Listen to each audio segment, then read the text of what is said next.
Ini kita berbicara sesuai fakta, membuka sejarah dan tidak untuk menyudutkan pihak apapun dan manapun.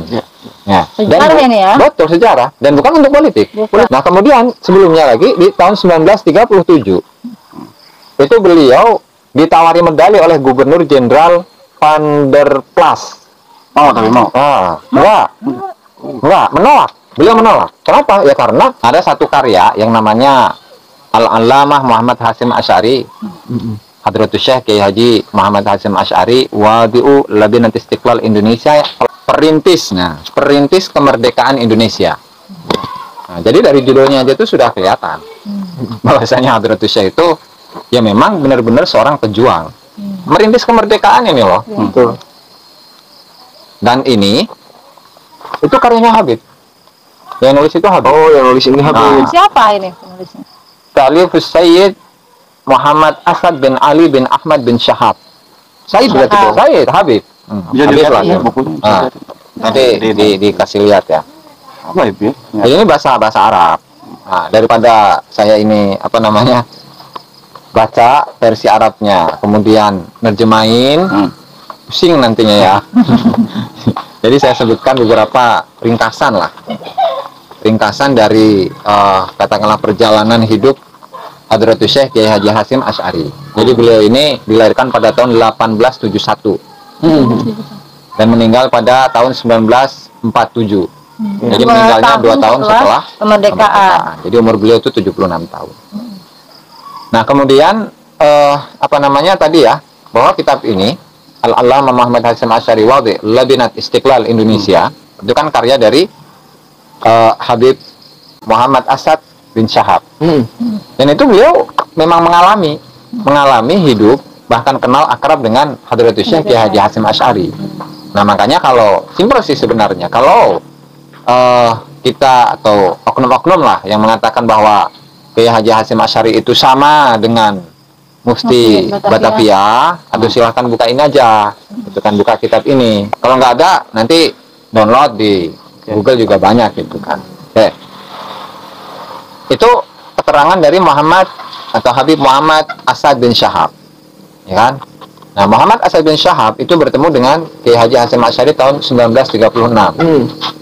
Dan waktu itu Habib Muhammad Asad bin Syahab sudah kenal sebelumnya, 12 tahun sebelumnya. Ya, artinya di tahun 1936 ya itu sudah 12 tahun kenal dengan Hadratus Syekh. Ya, artinya kurang lebih tahun 1924. Nah, itu beliau baru mengenal Hadratus Syekh Kiai Haji Hasyim Asy'ari. Nah, kemudian mengenai visi misi ya. Mengenai visi misi dari Tuan Syekh Hadratus Syekh Kiai Haji Hasyim Asy'ari, satu, membangun lembaga pendidikan yang berupa pesantren dan madrasah. Jelas. Karena beliau adalah seorang santri ya. Kedua, beliau membangun perekonomian santri agar pesantren itu mandiri dan tidak butuh dengan bantuan kolonial Belanda. Kemudian yang ketiga, melatih dan membentuk barisan muda dalam rangka melawan penjajah. Nah, dari sini kan sudah terlihat bahwa Hadratus Syekh itu memang mencetak santri-santri dan ulama-ulama yang anti dengan penjajah, kolonial. Nah, beda dengan tadi Sang Mufti tadi ya. Kalau Sang Mufti kan beda, doanya kan beda itu. Ada doa, ada puisi kan ya. Betul. Ini jangan Hadratus Syekh ada nggak ya bikin doa atau puisi? Enggak, sama sekali. Ini kan belum selesai, ini selingan. Dimana sebelumnya itu di konten-konten kita sebelumnya kan kita mengutip doa dari Sang Mufti.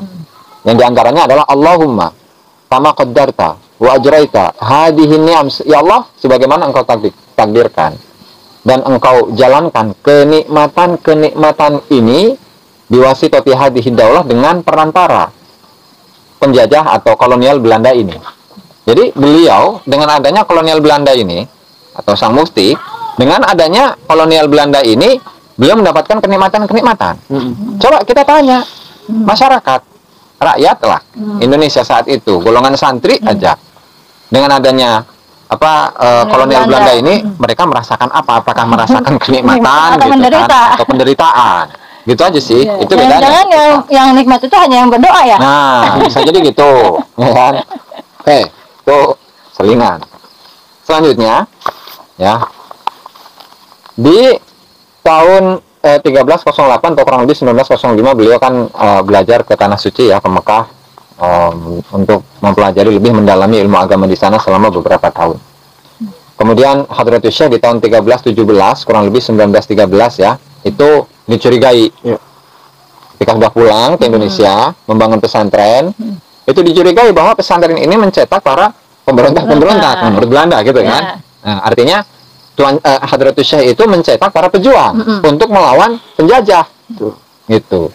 Tidak lama kemudian, beberapa bulan, pesantren Hadratus Syekh itu dihancurkan dan dibumi hanguskan, dibakar dengan segala macam isinya. Ada kitab, ada barang-barang berharga, kursi segala macam, semuanya habis itu. Dibakar. Dan itu disaksikan oleh beliau, santri-santrinya dan juga masyarakat sekitar. Nah, kita bayangkan gitu kan, betapa sakitnya ketika kita menyaksikan rumah kita terbakar, bukan terbakar dengan sendirinya, tapi sengaja dibakar lantaran dicurigai beliau dan santri-santrinya itu melawan, memberontak kepada kolonial Belanda, gitu kan. Kalau Sang Mufti kan beda gitu kan, kenikmatan dan kenikmatan terus. Bahkan dalam salah satu suratnya kepada Senegrogronya, beliau mengatakan bahwa walau la adlul Holanda, ya, lamastaqarra liyal iqamatu fi Batawi. Jika bukan karena keadilan Belanda, saya itu tidak bisa untuk tinggal hidup tenang di Batavia. Itu beda. Kalau Hadratus Syekh itu pesantrennya dibakar, dibumi hanguskan, kan? Kalau Sang Mufti kan beda. Merasa tenang karena kehadiran Belanda. Betul, mendapatkan keadilan lagi dari Belanda gitu kan. Oke. Ini kita berbicara sesuai fakta, membuka sejarah dan tidak untuk menyudutkan pihak apapun dan manapun. Ya. Sejarah dan, ini ya. Betul, sejarah, dan bukan untuk politik. Politik apa sih? Sama sekali. Kita nggak ikut-ikutan. Nggak ikut-ikutan. Karena lagi santri ya, sorak-sorakan baik. Nah, lalu setelah apa? Setelah pesantren itu dihanguskan oleh Belanda, itu apakah Hadratus Syekh bersama santri-santrinya itu kemudian redup dalam berjuang melawan penjajah? Enggak, justru itu menjadi motivasi. Yang namanya berjuang masih seperti ini. Yang namanya perjuangan itu pasti akan banyak hambatan, akan banyak rintangan. Kalau kita itu berhenti dalam rintangan itu, kemudian kempes, mana akan berhasil perjuangan itu, gitu kan? Justru beliau selalu memotivasi murid-muridnya dan santri-santrinya untuk lebih melawan kepada kolonial Belanda. Nah, setelah itu, setelah 8 bulan dari tahun 1913 tadi, berdirilah kembali pesantren itu. Ya, artinya seadanya gitu kan, kobong-kobongnya, gitu kan, kamar-kamarnya, dan seterusnya gitu. Sekiranya aktivitas di pesantren itu normal lagi. Tuh. Kemudian mendirikan NU di tahun 1926. Mendirikan Nahdlatul Ulama, dan itu perjuangan yang luar biasa. Di mana di tahun 1924, 2 tahun sebelum pendirian NU, di mana beliau itu ingin menyuarakan ingin menyuarakan pendapat dari ulama-ulama, yang kemudian ada seseorang yang mengingatkan bahwa ulama itu harus punya wadahnya. Walhasil singkat cerita, jadilah di tahun 1926 itu Nahdlatul Ulama. Itu. Kemudian di tahun 1940-an, ini rada nggak urut ini, nggak apa-apa lah. Dia sudah mengeluarkan fatwa jihad melawan kolonial Belanda di tahun 1940-an ini. Di akhir-akhir malah bikin fatwa jihad ya. Mengeluarkan fatwa jihad. Bukannya menyesatkan. Bukan. Jadi kan beda kalau Sang Mufti gitu kan. Kalau Sang Mufti sebelum tahun 1888, setelah atau sebelumnya sedikit gitu. Itu sudah mulai menyebarkan katakanlah pamflet yang ditempelkan di masjid, di sekolah, di rumah-rumah masyarakat, di mana tujuannya adalah untuk meredam perlawanan atau jihad. Pemberontakan gitu. Kalau pemberontakan versi Belanda, perjuangan. Nah, perjuangan rakyat Banten atau rakyat Indonesia lah untuk melawan Belanda. Padahal di saat itu di Banten ya, di tahun 1888 sudah di masyarakat Banten itu paceklik lama. Kemudian yang kedua, binatang-binatang seperti sapi, kerbau, kambing itu ada penyakit. Nah, kemudian ada kebijakan dari Belanda untuk membunuh semua binatang, baik itu yang ada penyakitnya atau enggak. Nah, ketika binatang-binatang itu dibunuh, justru malah bangkai-bangkai binatang itu justru menjadi sebab masyarakat itu menjadi berpenyakitan lagi. Gitu. Terus ditambah lagi Dengan apa? Dengan adanya pajak. Pajak yang begitu besar yang dilimpahkan kepada masyarakat. Macam-macam. Pajak jiwa. Jadi setiap orang itu Harus ada membayar pajak rumah, ya kan? Pajak sawah. Kalau dia jualan, pajak pasar. Kalau dia punya perahu, pajak perahu. Pajak jiwa termasuk pajak oksigen. Pajak matahari. Nah, kadang seperti itu, kemudian apa? Otomatis yang namanya masyarakat yang lagi sengsara, lagi susah ini, melawan kebijakan seperti itu. Ini malah digembosi dengan fatwa yang seperti itu. Di kitab apalah, buka sendiri itulah, ya kan? Sehingga apa? Sehingga hal ini sangat menyakitkan gitu bagi masyarakat Banten khususnya, dan rakyat Indonesia secara umum. Itu pemberontakan atau perlawanan atau perjuangan rakyat Indonesia itu tidak hanya di Banten tapi juga di Bekasi, gitu kan. Nah, kalau di keterangan karya-karya beliau gitu kan, di karya-karya Habib Usman bin Yahya itu gurur gitu. Jadi lantaran masyarakat itu memiliki latar belakang thariqah. Nah, latar belakang thariqah, kemudian memiliki perjuangan perlawanan terhadap kolonial Belanda yang kemudian difatwakan itu jihad, itu bukan jihad tapi itu adalah kekacauan. Kan gimana nggak sakit hatinya coba, gitu loh. Ya mungkin kan karena beliau tidak pernah merasa bahwa ini tanah airnya ya. Ya bisa jadi gitu kan. Betul. Kalau Hadratul Syekh kan memang merasa bahwa ini tanah airnya. Kan memang lucu, seseorang yang punya tempat tapi ternyata masih harus bekerja di tempat sendiri, membayar pajak. Kalau yang kurang ya kurang gitu kan. Cuma maksudnya pengennya kalau yang memang dia jadi antek Belanda, akui dong antek Belanda.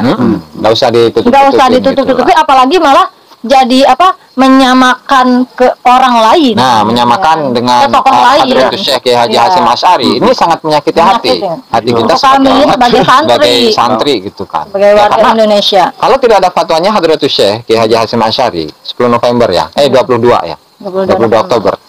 22 Oktober. Itu tidak akan ada sekarang ini, ada hari santri, nggak bakalan ada. Itu pencetusnya siapa? Ya ini Hadratus Syekh Kiai Haji Hasyim Asy'ari. Gitu kan? Nah, kemudian sebelumnya lagi di tahun 1937 itu beliau ditawari medali oleh Gubernur Jenderal Van der Plas. Tapi mau. Enggak, menolak. Beliau menolak. Kenapa? Ya karena Hadratus Syekh itu menyamakan posisi Belanda atau kolonial Belanda di Indonesia itu dengan kafir Quraisy. Artinya apapun pemberian dari mereka, ya baik itu kepada pribadi atau kepada lembaga pendidikan misalkan madrasah atau kepada ormas misalkan, itu ditolakin. Haram. Nah, betul. Haram kan? Haram. Makanya setelah Muktamar NU di Menes tahun 1938 itu kan muncul lagi fatwa-fatwa dari Hadratus Syekh Kiai Haji Hasyim Asy'ari untuk apa? Untuk lebih menekankan kepada perlawanan kepada Belanda bagi para muslimin lah secara umum gitu di Indonesia. Ya khususnya bagi para warga NU, lebih khusus lagi kepada seluruh santri yang ada di Indonesia. Berarti ini sangat berbeda jauh ya dari statement yang ada oknum yang bilang katanya cucunya Habib Usman itu. Memang ada beberapa kondisi katanya yang Asy'ari gitu pas di saat yang dulu itu Haji Asy'ari enggak dulu memberontak terhadap penjajahan gitu, artinya menahan itu. Itu gimana itu faktanya itu kira-kira? Ini faktanya. Berbalik jauh lah dari fakta-fakta seperti ini. Jadi kan ini apa yang disampaikan dari awal tadi itu adalah ringkasan ya dari kitab ini. Jadi kalau misalnya ada yang nggak terima gitu ya bahwa perjuangan atau perjalanan Kiai Haji Hasyim Asy'ari, atau silahkan komplain aja nih setelah Habib Muhammad Asad bin Syahab. Udah silahkan gitu kan. Kami nggak akan berbicara kecuali dengan data gitu. Kita berbicara dengan data loh. Dan oknum itu sendiri wajar sih ya, wajar mengungkap seperti itu karena merasa cukup kali ya. Ya ada ini lah. Ada mungkin rasa tidak terima juga kalau nenek moyangnya. Cuma yang disayangkan itu menyamakan sama Kiai Hasyim Asy'ari itu. Misalnya kalau misalkan dia itu nggak terima atau ya nggak masalah lah. Ya manusia hal itu manusiawi. Tetapi jangan bawa-bawa dong Hadratus Syekh Kiai Hasyim Asy'ari. Karena apa? Beliau selain tokoh dari NU. Beliau tokoh negara loh, pahlawan loh. Pahlawan yang betul memperjuangkan kemerdekaan Indonesia. Nah, makanya kenapa hal ini diangkat kembali supaya kita tahu kebenaran atau faktanya secara nyata gitu kan.